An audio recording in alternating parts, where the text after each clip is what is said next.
Paano kung sabihin ko sa iyo na ang simpleng paglalagay ng bigas at asin sa isang mangkok, ngayon mismo, ay kayang baguhin ang iyong kapalaran sa loob lamang ng 24 oras? Hindi ito basta-bastang pamahiin. Sa loob ng maraming henerasyon, naniniwala ang mga Pilipino na ang ritual na ito ay nagbubukas ng pinto para sa biglaang pera, mga di inaasahang biyaya, at proteksyon laban sa negatibong enerhiya. Marami na ang sumubok nito at nagsabing nagbago ang kanilang buhay sa magdamag. Isang bagong trabaho. Isang panalong numero. Isang mensaheng matagal na nilang hinihintay. Kung matagal ka nang nahihirapan o naghihintay ng senyales, baka ito na yon. Subukan mo ngayong gabi. Maaaring magsimula ang iyong swerte sa isang simpleng mangkok. Kung pinapanood mo ito ngayon, hindi ito aksidente. May dahilan kung bakit dinala ka ng iyong landas dito, sa mensaheng maaaring magbukas ng pintuan tungo sa katuparan ng matagal mo ng dasal. Sa puso ng maraming tahanang Pilipino, ang bigas at asin ay hindi lamang mga pangkaraniwang sangkap sa kusina, sila ay makapangyarihang simbolo ng kasaganaan at proteksyon.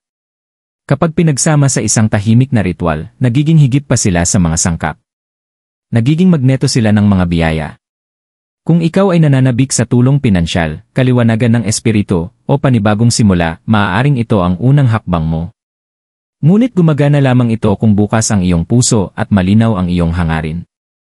Sa video na ito, gagabayan kita sa bawat hakbang ng banal na ritual na ito, ipapakita ko ang mga senyales na dapat mong bantayan, at kung paano maaaring baguhin ng simpleng mangkok na ito ang lahat.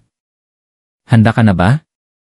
Huminga ng malalim at hayaang magsimulang gumalaw ang enerhiya. Ang ritual at ang pinagmulan nito. Sa bawat tahanang Pilipino, may tahimik na karunungang ipinapasa mula sa isang henerasyon patungo sa susunod, ang paniniwalang ang swerte ay hindi lamang bunga ng pagsisikap, kundi ng pagkakaisa ng gawa, pananampalataya, at enerhiya. Isa sa pinakasimpleng simbolo ng pagkakaisang ito ay ang mangkok na may bigas at asin. Maaaring mukhang pangkaraniwan lamang ang ritual na ito, ngunit ang ugat nito ay umaabot sa daan-daang taon na ang nakalipas. Naniniwala ang ating mga ninuno na ang tahanan mismo ay may hininga ng enerhiya, at anuman ang inilalagay mo rito, maging kapayapaan man o kaguluhan, ay dumarami. Kaya't hindi itinuring na simpleng pagkain o pampalasa ang asin at bigas, kundi mga sagradong kasangkapan, payak, ngunit buhay na may panginginig ng enerhiya. Sa sinaunang kulturang Pilipino, ang asin ay kilala bilang tagapangalaga. Sinasabing ito'y sumisipsip ng negatibong enerhiya, naglilinis ng paligid, at nagpoprotekta sa tahanan laban sa inggit, karamdaman, at masasamang espiritu. Kaya't madalas nagwiwisik ng asin ang mga nakatatanda sa pintuan bago magbagong taon, o naglalagay ng kaunting asin sa ilalim ng kama matapos ang lamay, upang hadlangan ang anumang kadilimang maaaring pumasok sa kanilang buhay. Ang bigas naman ay sumisimbolo sa buhay mismo, sa kasaganaan, kabuhayan, at banal na probisyon. Ang pagkakaroon ng bigas sa hapag ay tanda ng pagkakaroon ng sapat. Kaya't madalas itong gamitin sa mga panalangin para sa kasaganaan. Kapag pinagsama mo ang bigas at asin sa isang mangkok, nililikha mo ang balance, ang pagsasanib ng proteksyon at kasaganaan, ng kadalisayan at kasapatan. Sinasabing pinakamainam gawin ang ritual na ito sa gabi, kapag tahimik ang mundo at malinaw ang iyong puso. 3 bagay lamang ang kailangan mo. Isang puting mangkok, isang dakot ng hilaw na bigas, at isang kurot ng asin. Bago mo sila paghaluin, ipikit ang iyong mga mata at bulongin ang iyong hangarin. Huwag lamang humiling ng pera, humiling ng pagkakatugma. Hilingin ang mga biyayang may kasamang kapayapaan at swerteng nananatili. Pagkatapos, dahan-dahan mong haluin gamit ang iyong mga daliri. Damhin ang kanilang tekstura, pakinggan ang mahinang tunog habang gumagalaw ang mga butil. Sa sandaling iyon, isipin mong nagtatagpo ang iyong enerhiya at kanila na bawat butil at kristal ay nakikinig sa pintig ng iyong puso. May mga pamilyang inilalagay ang mangkok na ito malapit sa pintuan ng bahay upang anyayahan ang bagong enerhiya. Ang iba na may inilalagay ito sa ilalim ng kama upang makaakit ng magagandang panaginip at mahimbing na tulog. At mayroon ding mga nakatatanda na inilalagay ito malapit sa sinding kandila, dahil naniniwala silang pinatitindi ng apoy ang kapangyarihan ng panalangin. May kasabihang madalas banggitin ng mga matatanda. Ang asin at bigas, hindi lang pangkusina, pangbuhay din. Paalala ito na ang mga banal na bagay ay nasa paligid na natin. Hindi mo kailangang gumastos sa mamahaling kristal o banyagang ritual. Kailangan mo lamang ng mga bagay na pinagkatiwalaan na ng iyong mga ninuno at ng pananampalatayang magpapaaktibo rito. Kapag isinasagawa mo ang ritual na ito, gawin mo ito hindi sa desperasyon, kundi sa tahimik na katiyakan. Dahil ang lihim ay hindi nasa bigas o asin, nasa iyo. Ang ritual ay salamin lamang ng iyong enerhiya. Kung puspos ng pasasalamat ang iyong puso, biyaya ang akitin ng mangkok. Ngunit kung puno ng takot o pagdududa ang iyong isipan, iyon din ang enerhiyang isasalamin nito. Kaya't sinasabi ng ilan na nakikinig di ang mangkok. Sinasalo nito ang iyong hangarin na parang sisidlan ng enerhiya. Kung gaano kalakas ang iyong pananampalataya, ganoon din kabilis itong tumutugon. Marami ang nagbahagi ng karanasang biglang nagbago ang kapalaran matapos ang ritual, nakakita ng pera, nakatanggap ng alok sa trabaho, o biglang tinawagan para sa oportunidad na dati tila imposible. Ang iba na may nakaramdam ng kapayapaan, na parang nawala ang bigat na matagal ng pasan. Walang makakapagpaliwanag ng ganap. May ilan na tinatawag itong enerhiya, ang iba na may gawa ng mga anghel. Ngunit sa kaibuturan ng bawat Pilipino, alam natin ito, kapag nagkaisa ang iyong pananampalataya at pagkilos, nakikinig ang universo. Ang ritual ng mangkok na may bigas at asin ay hindi mahika, isa itong espiritual na senyales. Sinasabi nito sa universo, handa na akong tumanggap. At kapag ginawa mo ang deklarasyong iyon, may mga puwersang di nakikita na nagsisimulang gumalaw. Ang hangin sa iyong tahanan ay magiging mas magaan. Ang gabi ay magiging mas payapa. At mga munting palatandaan ng swerte ay unti-unting lilitaw, isang ngiti mula sa di kakilala, isang tawag, o isang panaginip na parang totoo. Kaya ngayong gabi, habang inihahanda mo ang iyong mangkok, tandaan ito. Hindi ito basta pamahiin. Isa itong gawa ng pananampalataya. Hindi ka humihingi ng milagro, inaayon mo ang sarili mo rito.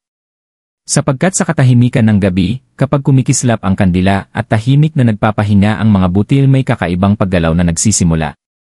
At maaaring ang paggalaw na iyon ang simula ng bago mong buhay. Mga palatandaang gumagana na ito. Isa, mga hindi karaniwang panaginip.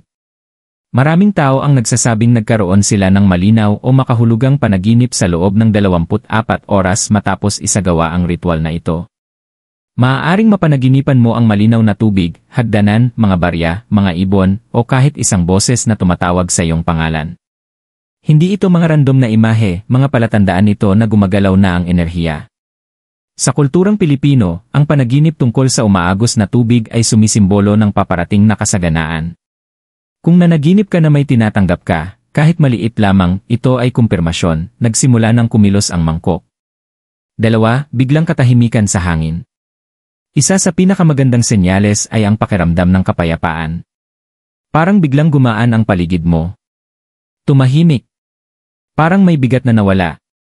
Maging ang iyong tulog ay maaaring mas lalim o magigising kang mas payapa kaysa dati. Hindi ito imahinasyon, ito ay enerhiyang nag-ayos muli. Sinasabing sinisipsip ng asin ang negatibong panginginig, habang ang bigas naman ay humahawak at nagpapalakas ng iyong mga tahimik na panalangin. 3, paulit-ulit na numero at simbolo. Madalas ikwento ng mga Pilipino ang biglang paglitaw ng mga numerong 11 oras 11 minuto, 777, o 333 sa mga orasan, resibo, o plaka matapos ang isang espiritual na karanasan. Tinatawag itong mga angel numbers, mga mensahe mula sa universo na ang iyong landas ay nagkakatugma na. Maaari mo ring mapansin ang mga paulit-ulit na simbolo. Isang ibon na lumilitaw ng higit sa isang beses. Mga baryang biglang nasa daan. Isang puting paru-paro sa may bintana. Hindi ito mga pagkakataon lamang, ito ay mga patunay. 4, kumukurap na kandila o ilaw. Kung inilagay mo ang iyong mangkok malapit sa kandila at mapansin mong ang apoy ay sayaw ng sayaw, kumukurap o mas maliwanag kaysa dati, ituring ito bilang tanda. Sabi ng mga albularyo at mistikong Pilipino, kapag kumukurap ang apoy, naririnig na ang iyong panalangin. Ang kandila ay parang antena, ipinapadala nito ang iyong hangarin sa espiritual na mundo.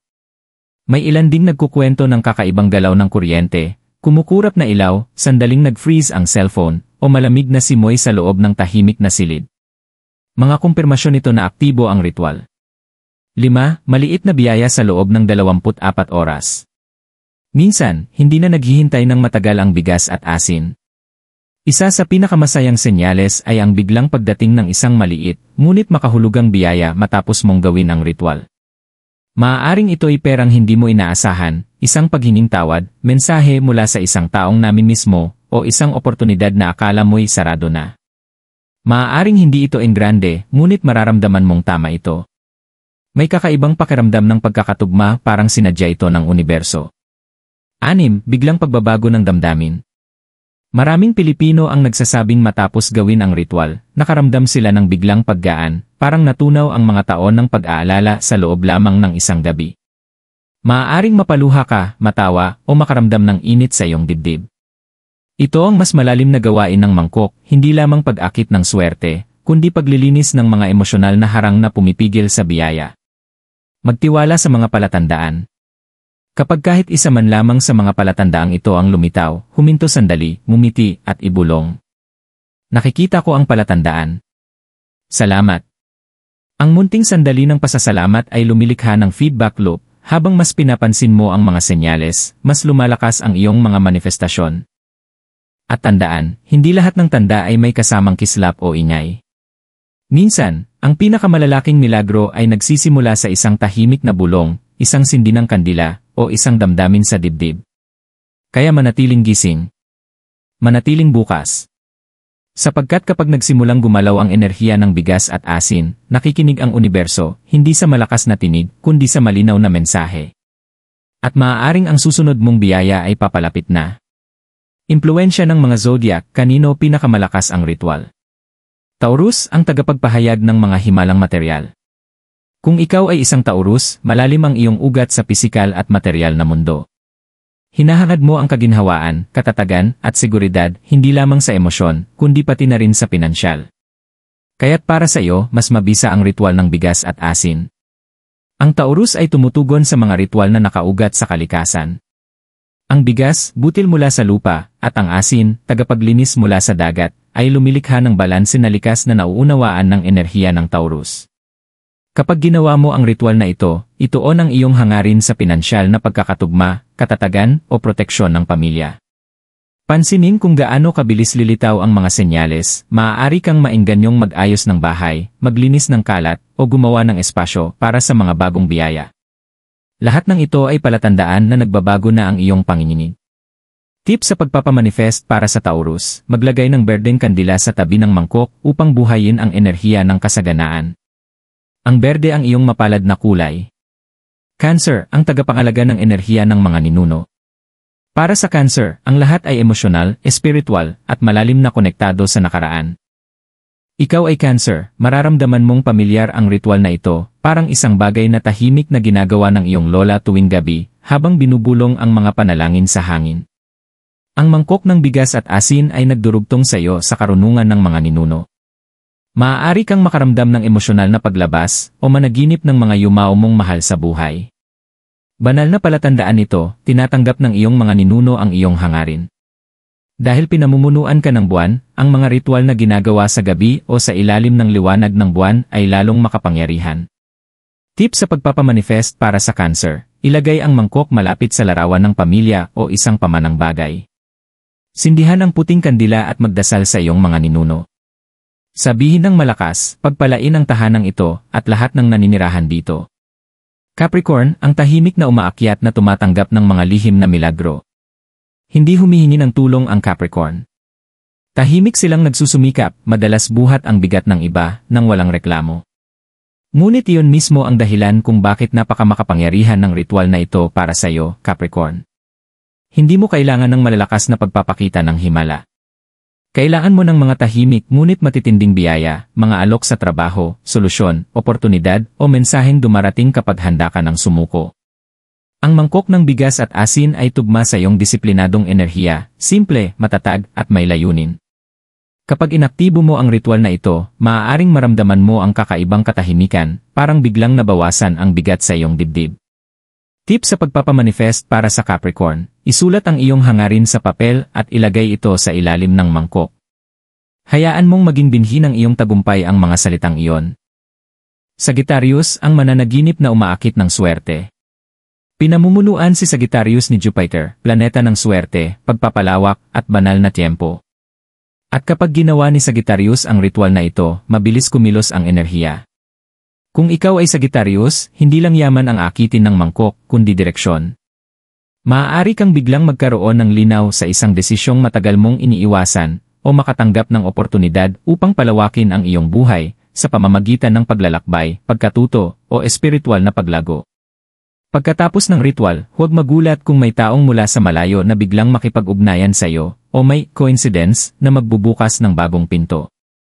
Hindi ito aksidente, ito ay tugon. Tip sa pagpapamanifest para sa Sagittarius, sabihin ng malakas ang iyong hangarin ng may tapang. Pinakamakapangyarihan ang enerhiya ni Sagittarius kapag ipinahahayag ang pangarap ng walang takot. At paano naman ang iba pang mga zodiac? Kahit hindi nabanggit ang iyong tanda, huwag mag-alala, tumutugon ang ritual na ito sa layunin, hindi lamang sa bituin. Aries, mabilis kumilos, maaaring agad maramdaman ang resulta, lalo na sa mga aksyon o mensahe. Gemini, maaaring makatanggap ng mga sagot sa pamamagitan ng panaginip o pag-uusap. Leo, makakaranas ng panloob na init o biglang tapang matapos ang ritual.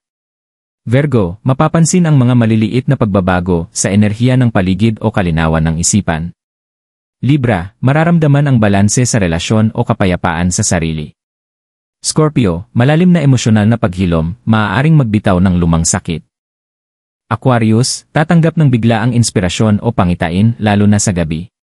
Pisces, mabilis lumilitaw ang mga espiritual na senyales, mga paru-paro, ibon, kanta, o mga salitang tila para sa iyo. Hindi nagsisinungaling ang enerhiya, pakinggan ang iyong nararamdaman. Kahit hindi mo alam ang iyong tanda, mararamdaman mo kapag gumagana na ang ritual.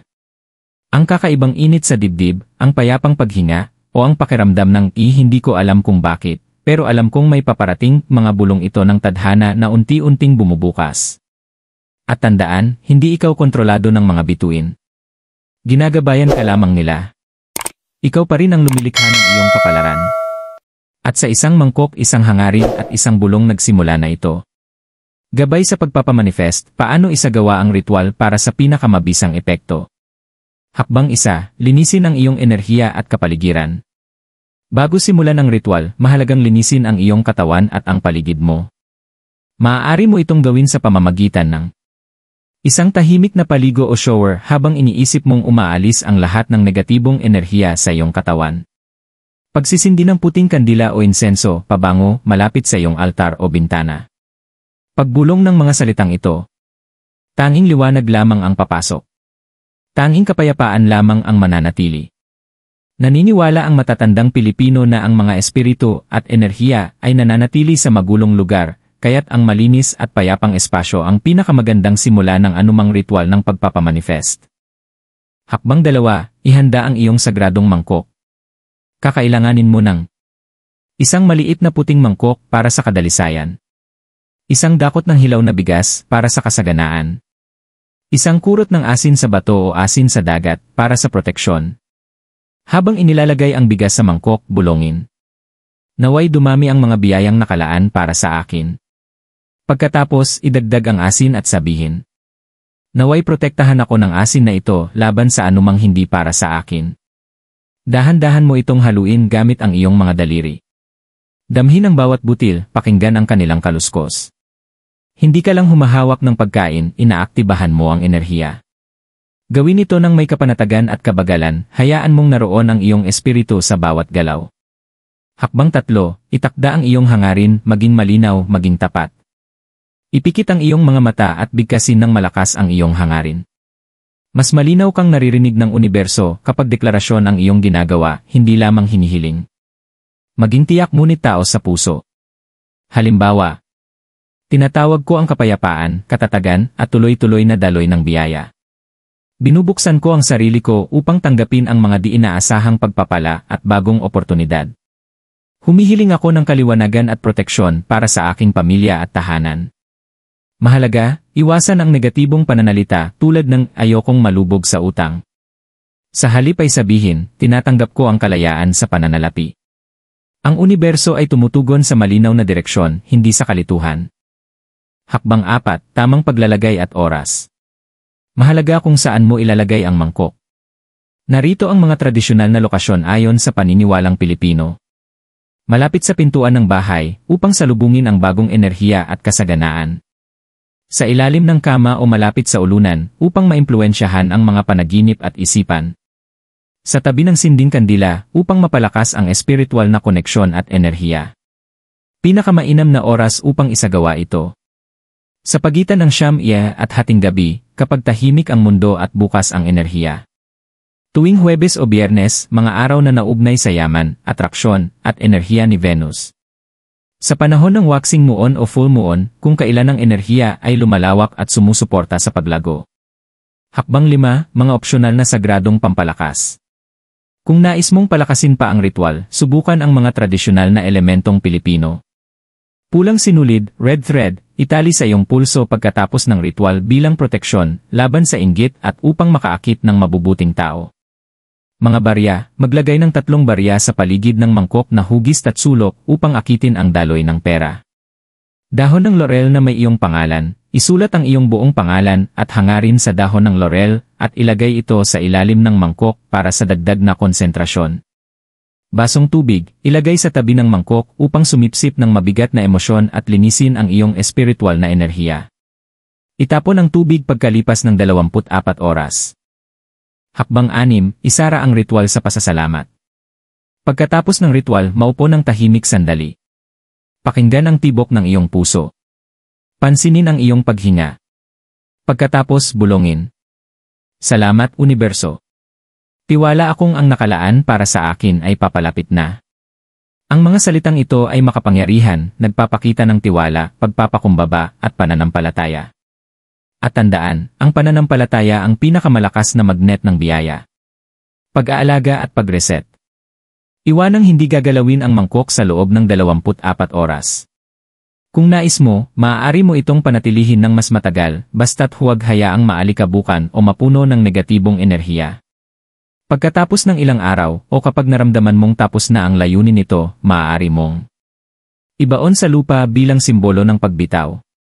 I-flush sa tubig habang nagpapasalamat o itapon ng may respeto at magsimula muli ng bagong ritual. Huwag kailanman itapon ng may galit o pagkadismaya. Lagi itong tapusin ng may paggalang sapagkat ito ay iyong sagradong kasunduan sa universo. Kapag ginawa ng tao sa puso, ang simpleng ritual na ito ay nagiging espiritual na antena, umaabot sa kabila ng iyong tahanan patungo sa banal na dimensyon. At sa kulturang Pilipino, ang pinakamakapangyarihang ritual ay hindi ang maingay o magarbo, kundi ang tahimik, tapat at puspos ng pananampalataya. Sa gabi, sa isang mangkok, sa isang bulong, at sa kaluluwang naniniwala. Isara ang ritual sa pasasalamat. Pag-aalaga pagkatapos ng ritual at muling paggamit. Iwanang hindi gagalawin ang mangkok sa loob ng 24 oras. Kung nais mo, maaari mo itong panatilihin ng mas matagal, basta't huwag hayaang maalikabukan o mapuno ng negatibong enerhiya. Pagkalipas ng ilang araw, maaari mong gawin ang alinman sa mga ito. Ibaon sa lupa bilang simbolo ng pagbitaw at pagbabalik sa kalikasan. I-flush habang binibigkas ang panalangin puno ng pasasalamat. Itapon ng may paggalang at maghanda ng panibagong ritual kung kinakailangan. Huwag kailanman itapon ng may galit o pagkadismaya. Laging tapusin ito ng may respeto sapagkat ito ay iyong sagradong kasunduan sa universo. Kapag ginawa ng buong puso, ang simpleng ritual na ito ay nagiging espiritual na antena, umaabot lampas sa iyong tahanan patungo sa banal na dimensyon. At sa kulturang Pilipino, ang pinakamakapangyarihang mga ritual ay hindi ang malalakas o magagarbo, kundi yaong mga tahimik, tapat at puspos ng pananampalataya. Sa gitna ng gabi, sa isang mangkok, sa isang bulong, at sa isang kaluluwang naniniwala. Kung umabot ka hanggang dito, ang mensaheng ito ay talagang para sa iyo. Sa katahimikan ng iyong puso at sa pananahimik ng iyong silid, higit pa sa ritual ang iyong ginawa, nagpadala ka ng senyales sa universo. At ang universo, laging tumutugon sa pananampalataya. Matagal nang naniniwala ang mga Pilipino na kahit ang pinakasimpleng kilos, kapag ginawa ng tao sa puso, ay kayang baguhin ang takbo ng tadhana. Isang mangkok ng bigas at asin. Isang bulong na panalangin. Isang sandali ng katahimikan. Hindi ito mga bagay na maliit. Sagrado ang mga ito. At ikaw, sa mismong sandaling ito, ay nakatayo sa hangganan ng isang bagong simula. Nararamdaman mo ba ito? Maaaring hindi agad magbago ang iyong buhay sa isang kisap mata. Ngunit maaari kang magising bukas na magaan ang dibdib. Mas malinaw ang isipan. Makatanggap ng hindi inaasahang mensahe. O maranasan ang swerteng tila simpleng pagkakataon lang. Ngunit sa totoo, isang himalang nakabalot sa anyo ng karaniwan. Kaya ngayong gabi, bago ka matulog, sabihin mo ito kasama ko. Tiwala ako sa hindi nakikita. Tinatanggap ko ang para sa akin. Handa na akong tumanggap. At ako naman ay magsisindi rin ng kandila para sa iyo, saan ka man naroroon sa mundo. Sapagkat ang enerhiya ay bumabagtas ng distansya. Ang mga panalangin ay umaalingaw-ngaw. At ang mga biyaya ay dumarami, lalo na kapag ibinabahagi ng may pag-ibig. Kaya ngayon, lumakad ka ng may pananampalataya. Dahil nagsimula na ang iyong banal na tiyempo.